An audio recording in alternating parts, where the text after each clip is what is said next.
Let us pray as we open God's word.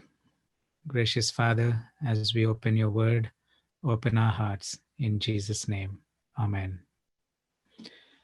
Okay, the title of my sermon for this morning is Second Coming of Jesus Christ. Now, if there's one thing that we all are longing, that we are all hopeful it would come during our lifetime. I'm not sure about some of you, but I earnestly feel how I wish to be alive to see the coming of God. We have been hearing about the second coming of Jesus for a long time, and some of our grandmothers, grandfathers would have told you, I heard it when I was a kid and God didn't come yet.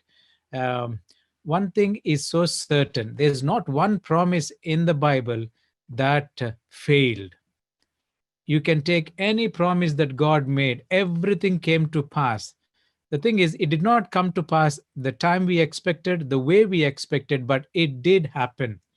So we are guaranteed, assured, with, with the confidence that Jesus coming is a reality and it is soon. People in the Bible itself felt it would happen in their lifetime.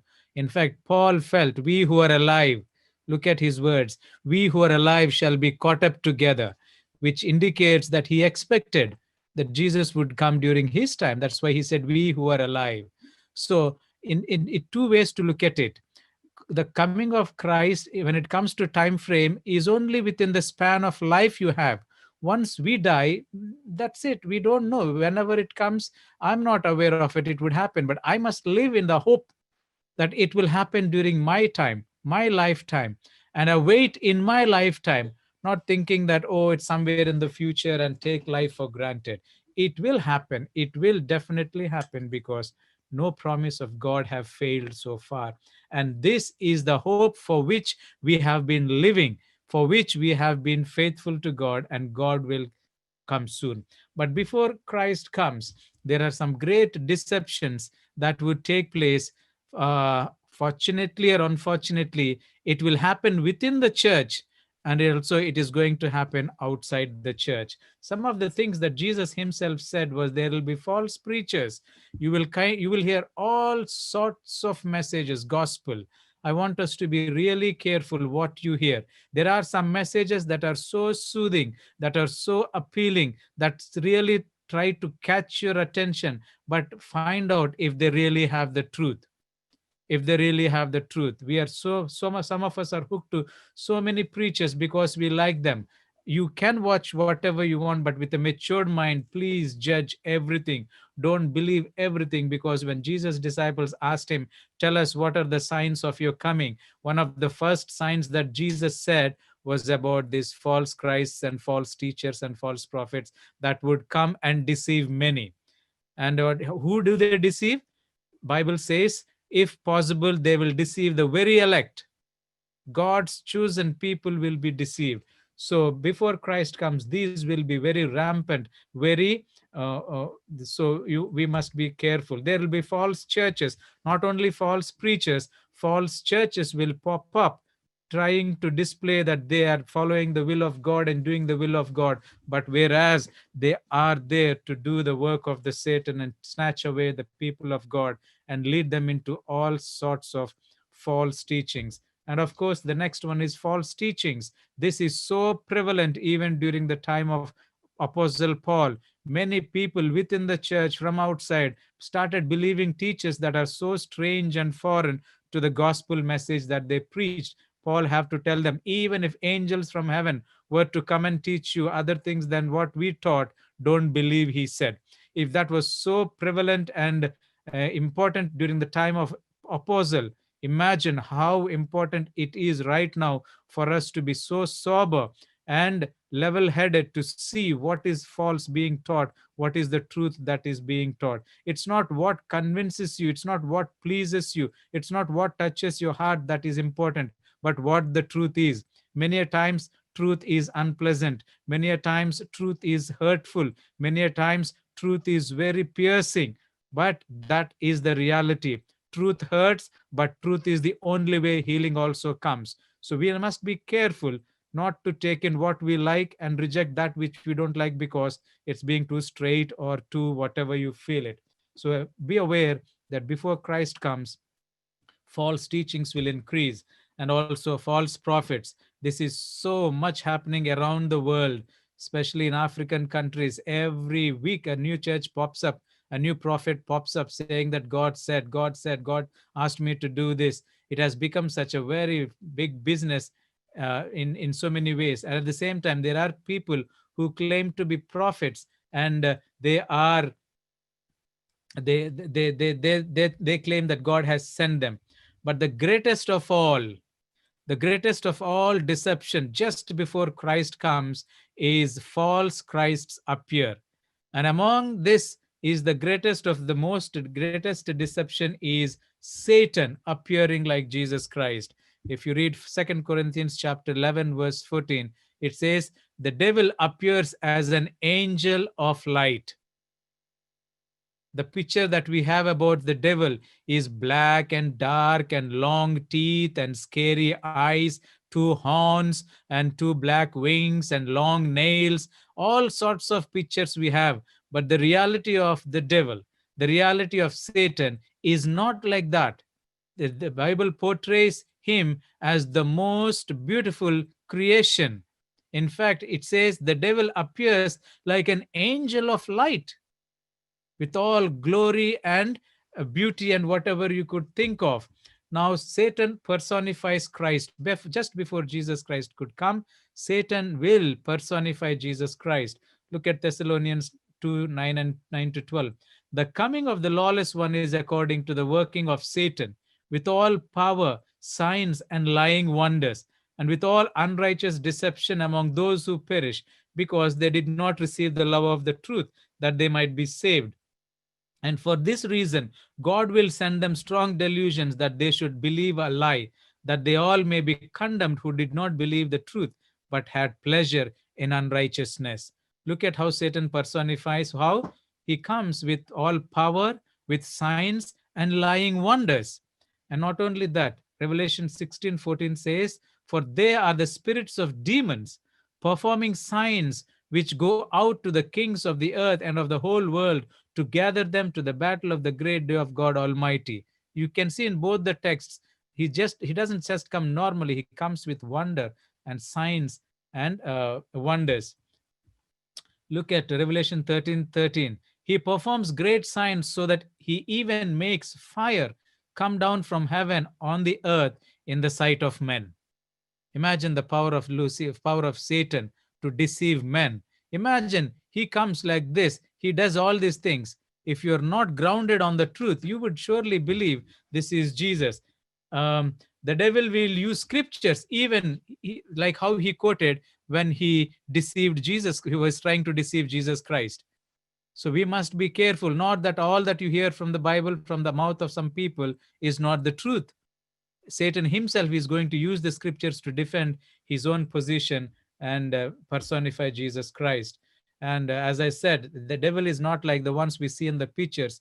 Bible says he was full of wisdom and perfect in beauty. And after sin, he did not completely become like evil that we thought about in terms of appearance. Still, God allowed him to be what he was created, though his mind was corrupt. Now, look at what Ellen White says when it comes to the how Satan personifies Jesus Christ just before he comes. Let me read it to you.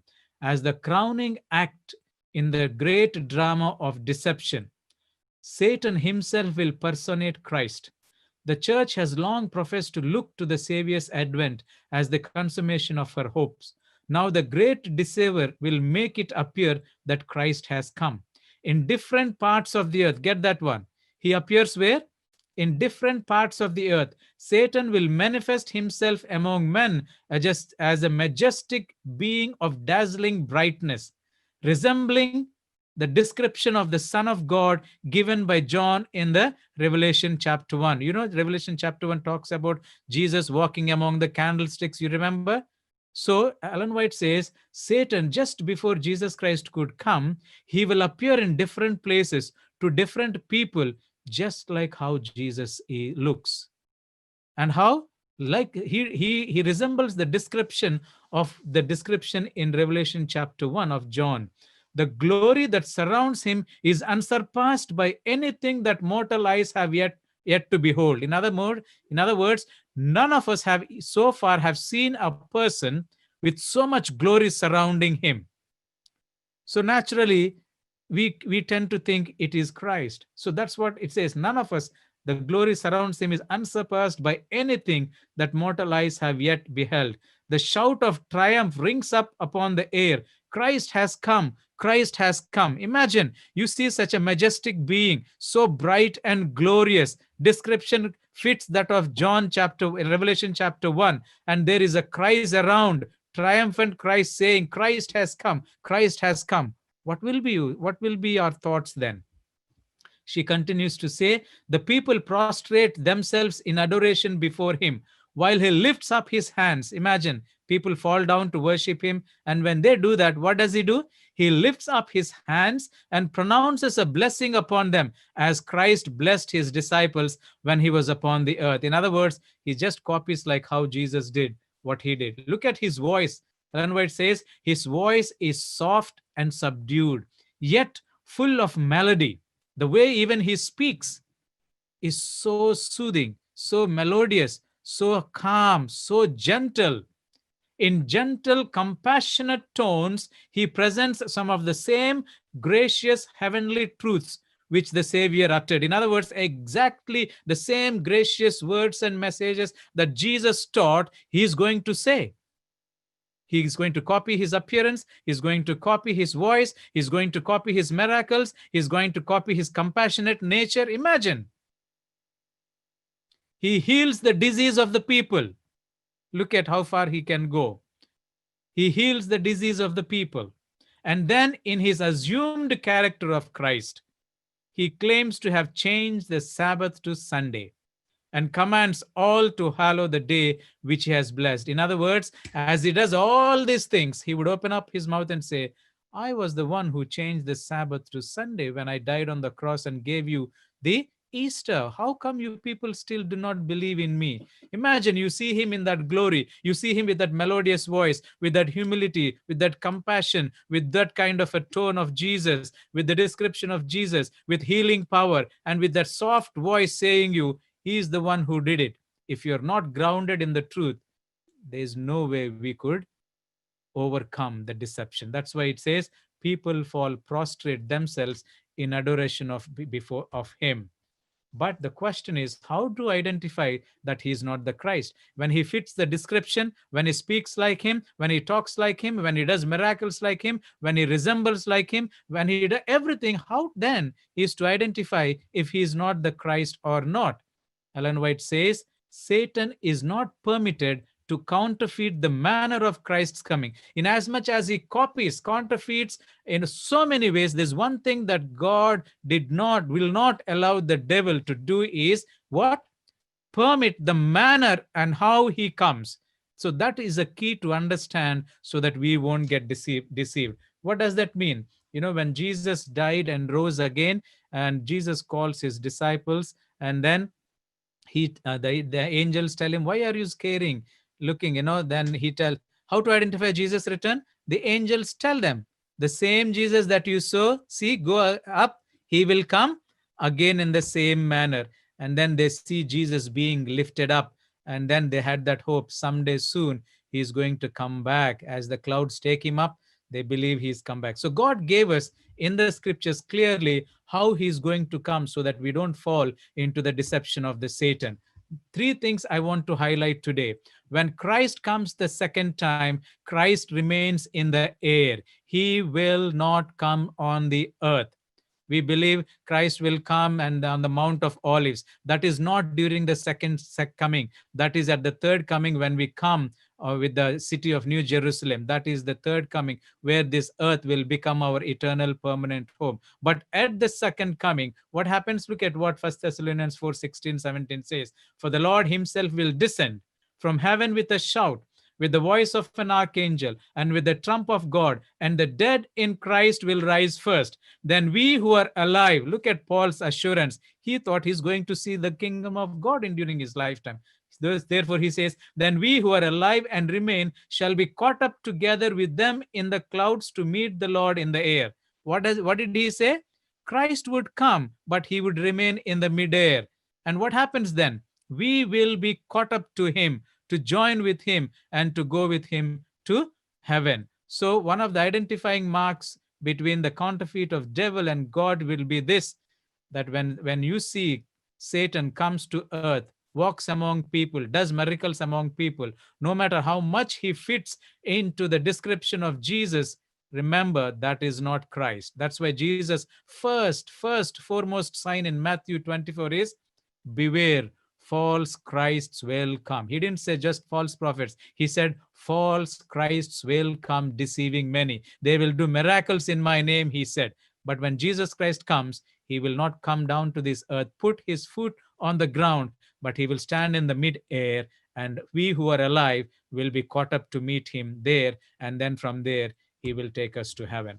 The second identifying mark of Christ's coming is the manner of his coming is Christ's coming is universal.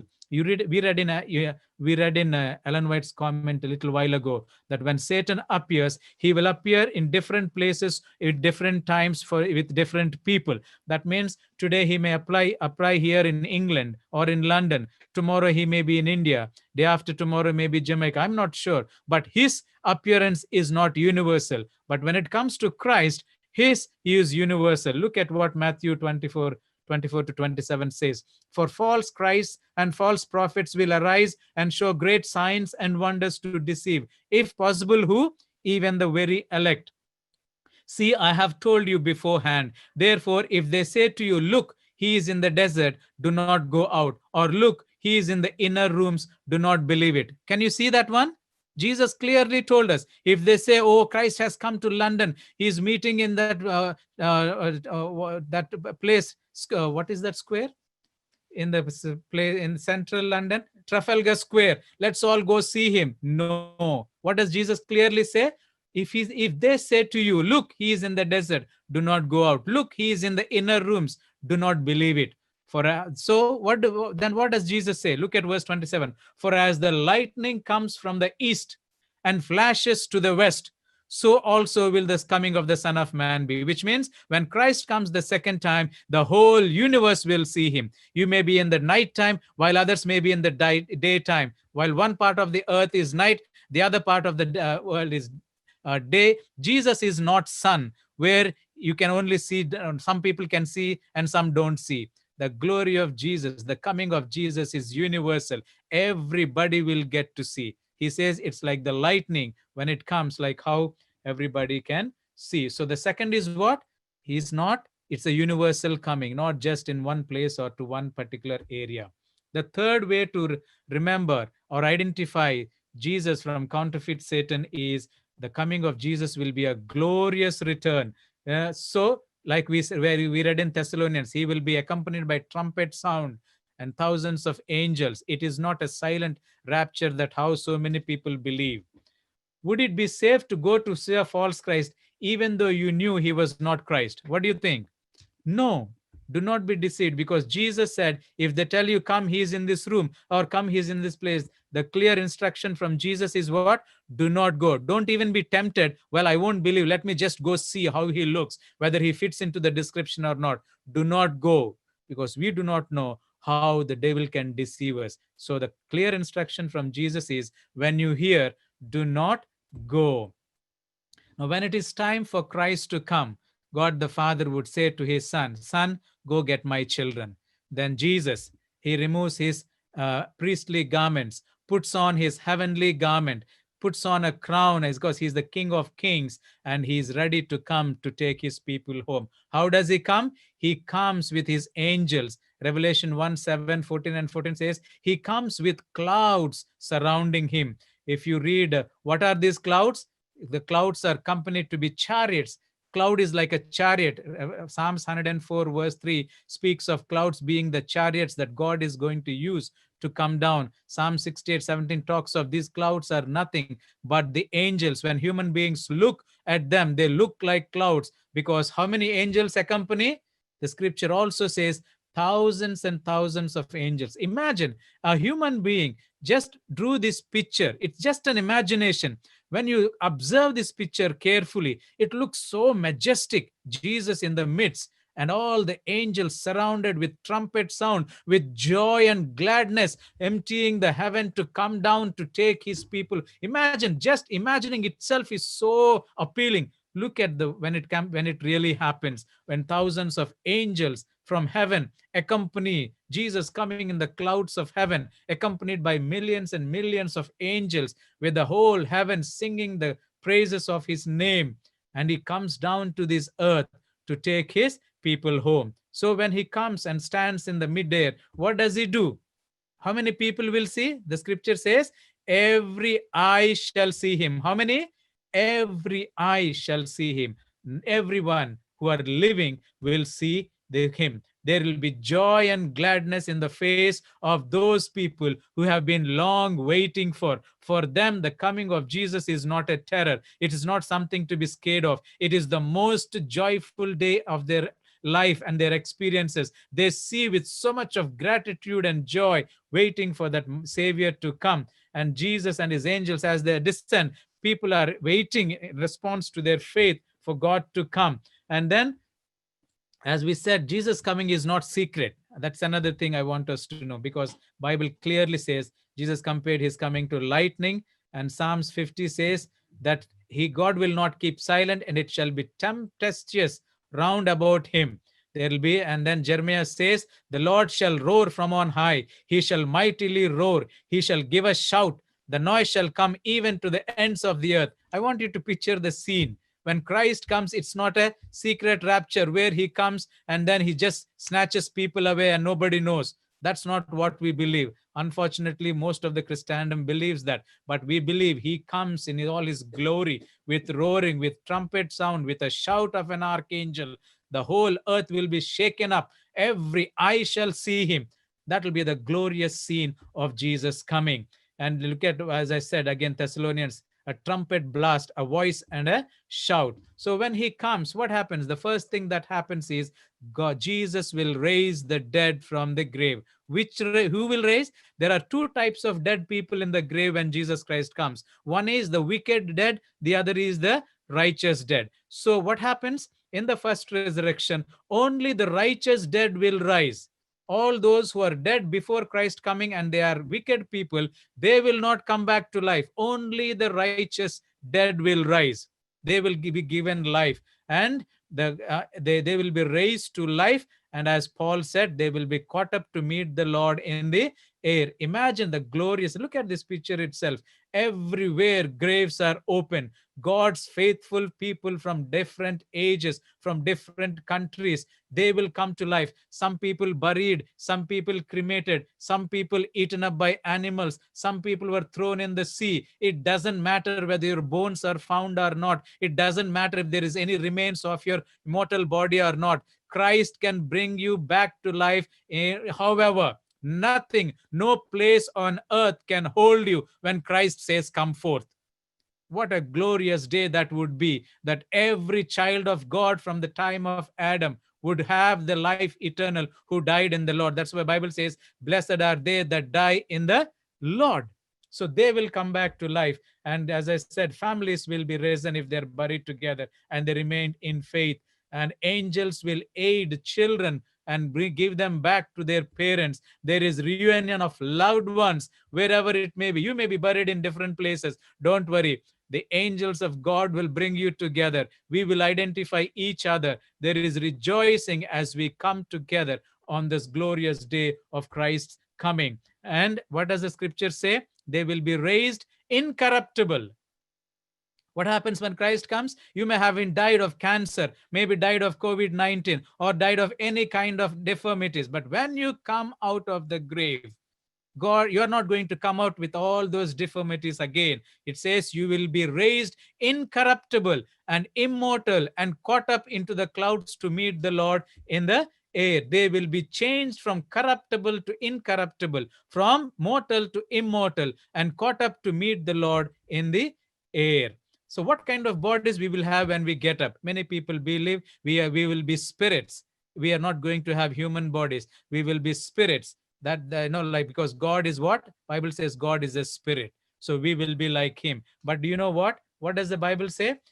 Philippians 3:20-21 says, in the resurrection, we will have bodies like Jesus. We will have bodies like Jesus. But the question is, what kind of body did Jesus have when he rose from the grave? Look at what it says in Luke when Thomas doubted and when Jesus appeared. What he said?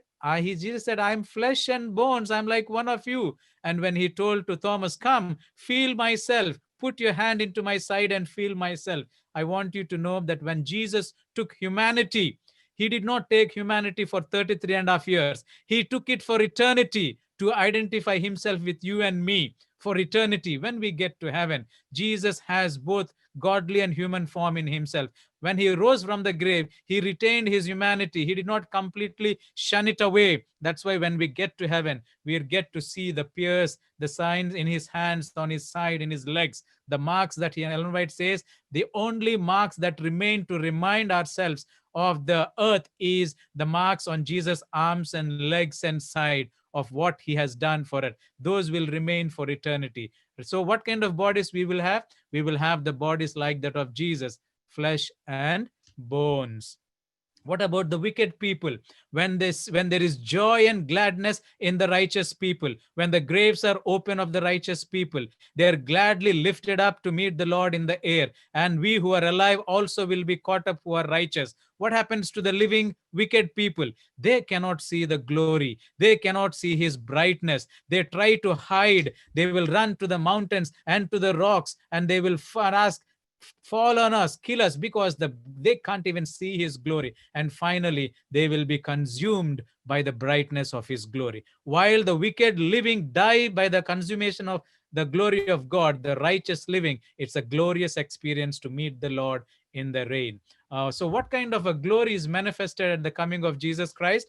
Luke 9:26 says, the glory of the Father, Jesus, and the angels. Imagine when the glory of these three things are come together, what a majestic experience that will be. Ellen White says, we are changed and caught up together with them to meet the Lord in the air. We all entered the cloud together. Imagine what she's saying. It was like a cloud. We all went there. And what she says? And we were 7 days ascending to the sea of glass, when Jesus brought the crowns and with his own right hand placed them upon our heads. He gave us harps of gold and palms of victory. What did Ellen White say? It takes 7 days for us to go from here to heaven. Does God need 7 days to take us to heaven? No. In fact, in another writing, I forgot to put here, one of the 7 days would be a Sabbath. Many people who died believing Jesus and not knowing Sabbath, they will have an opportunity to keep at least one Sabbath on this earth before they are translated to heaven completely. Imagine in that cloud, all the saved ones, millions and millions of people from all ages, from the time of Adam until the coming of Christ, different races, different colors, different breed, different tribes, different language groups, all together traveling with Jesus for 7 days. One day, somewhere, we would stop and celebrate our Sabbath and continue our journey, and we would reach. How do we know about these 7 days? Bible actually has it. If you read Revelation chapter 8, turn with me to Revelation chapter 8. Revelation chapter 8, verse 1, where it says, when he opened the seventh seal. What is the seventh seal? If you have studied the seventh seal is the second coming of Jesus Christ, the last event that the earth would experience. So when he opened the seventh seal, what does the scripture say? There was silence in heaven for how long? For about half an hour. Look at it, verse 1. When he opened the seventh seal, there was silence in heaven for half an hour. So what is that half an hour? All of us who have studied prophecies, we know that a day is like an year. So applying that principle, if you come to half an hour, it would come around 7.5 days. So approximately 7 days. Why is there silence in heaven? Remember, there is not a time, there is not a moment in heaven where there is silence. How do we know that? Isaiah tells us that in the heaven, God's throne is there, and angels worship him day and night, constantly, continually, with the saying, holy, holy, holy, holy. Not for 1 second the heaven is silent because of the worship of God. But when Christ comes, he just emptied the whole heaven. Every angel will accompany him. That's what the Bible says. The heaven is empty because they all want to celebrate in the rejoice that Jesus has won the victory and he's bringing his children home. So there is silence for half an hour, which is 7 days around. And that's what it takes for God to come and take, and it'll be a glorious thing. Imagine, I don't know who drew this picture, but this picture really excites me. Jesus is there in the clouds, and then we are being caught up, just lifted up. I always dreamt from my childhood that as I'm flying, and the only way God this is will fulfill is when Christ comes and when he will lift me up and take me to heaven. We will be caught up with him in the midair. We know that when Bible talks about three heavens, Paul talks about three heavens. The first heaven is the area we see where there is atmosphere. The second heaven is that which we can see behind, below the blue sky that we see, but where there is no atmospheric pressure, that no human beings can go there. But and the third one is the place where heaven is beyond the blue skies. We don't know how far it is, how long it is, how stretched it is, but that's where we are going to meet the Lord in the third heaven, according to what Paul has said. So when we get to heaven, what happens? Jesus himself will stand at the gate. He will open those gates. Imagine the pearly gates. He will open those pearly gates and he will allow us inside. And when we allow us inside, he will lead us to the throne of God to present us faultless before his Father, Father God. And then when we there, look at what it says. Ellen White says, look at this statement. Then I saw a very great number of angels bring from the city glorious crowns, a crown for every saint with his name written thereon. Imagine, every crown has a name, your name on it, my name on it. Angels bring those crowns to Jesus. And then what happens? As Jesus called for the crowns, angels present them to him. And with his own right hand, look at this, with his own right hand, the lovely Jesus places the crowns on the heads of the saints. In the same manner, the angels brought their harps, and Jesus presented them also to the saints. The commanding angels first struck the note, and then every voice was raised in grateful, happy praise, and every hand skillful swept over the strains of the harp, sending forth melodious music in rich and perfect strain. I know, I can't even imagine what that would be like for me to kneel down before my Savior and then be placed a crown of life on my head and given a heart to praise and worship him.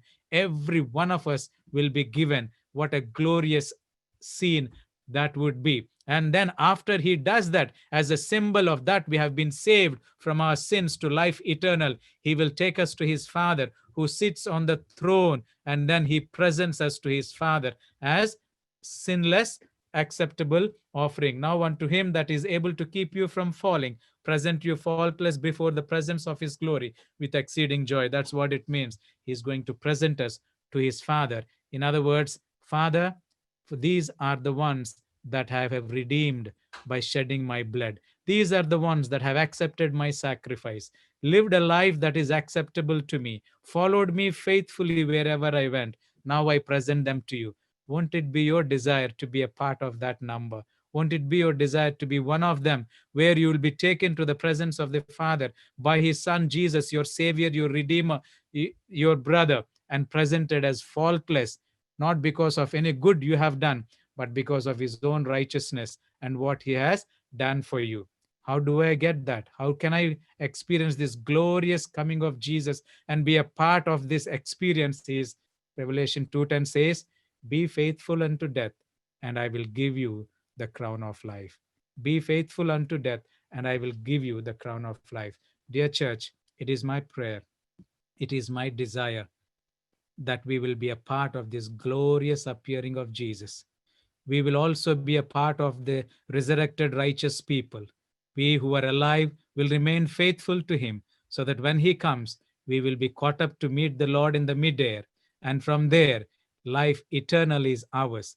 I want to be one of those who will kneel down before my Savior, bow down before him, and with his own hands, I wish and I pray, I plead that he puts the crown of life on my head, where my name is written, and he presents me faultless before his Father, where I can stay in his presence forever and ever. That is my prayer for each one of us, that we remain faithful. Do not exchange this crown for any earthly benefit. Do not be deceived to exchange this crown for any earthly benefit. It is not worth. After all, the life on earth is a very short thing, full of labor and pain and sorrow and sickness. Do not exchange it for anything. As the verse says, be faithful unto death, and I will give you the crown of life. May the Lord help us to await for this beautiful appearing of Jesus Christ and be a part of that great gathering at the throne of God.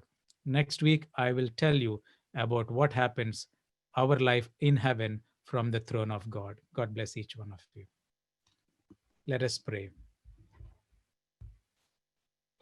Gracious Father, thank you so much for this wonderful reminder of the second coming of Jesus.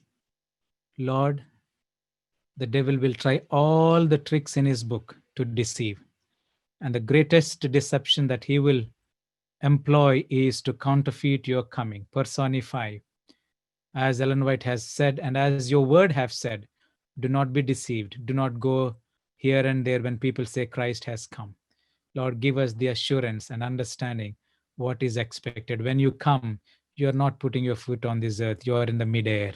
You are accompanied by thousands of angels. It is not a secret rapture. Every eye shall see him. Trumpet sound, and the whole earth will be shaken up with the brightness of your glory. Help us to look for these signs and await for the time. And when you come, Lord, those who remain faithful with you, even if they are dead, they will rise to life. And we who are alive and remain righteous and faithful will be caught up. Lord, I want to be a part of that number, to see this glorious scene of your coming, to take us home. 7 days journey of, Lord, I can't even imagine what glorious that experience that would be, to be in that clouds, sitting with you, traveling with you, spending the Sabbath and being taken to heaven. Along with me will be people from time of Adam until I now. People have heard of in the history, people have read in the scriptures. I can see them, I can feel them, I can touch them, I can talk to them. Lord, what a glorious thing that would be, to be able to travel with you for 7 days. And finally, when we get to heaven, you will open the pearly gates for us. You will put the crown on our heads with our names on it and present us faultless before your Father as the fruits of your labor. And from then on, what a beautiful life it would be. Lord, I pray that this experience I will not miss. This experience my church will not miss. This experience none of those who believe in you will miss. Help us not to be deceived by the devil. Help us not to be blinded by the pleasures of this world, but be, Lord, help us to give up like Jacob, Lord, like Esau. Let's not sell ourselves for the sake of one morsel of food, but remain faithful, knowing that greater rewards are ahead of us. May we live in this hope that you're coming soon to take us home. This is my prayer in Jesus' name. Amen.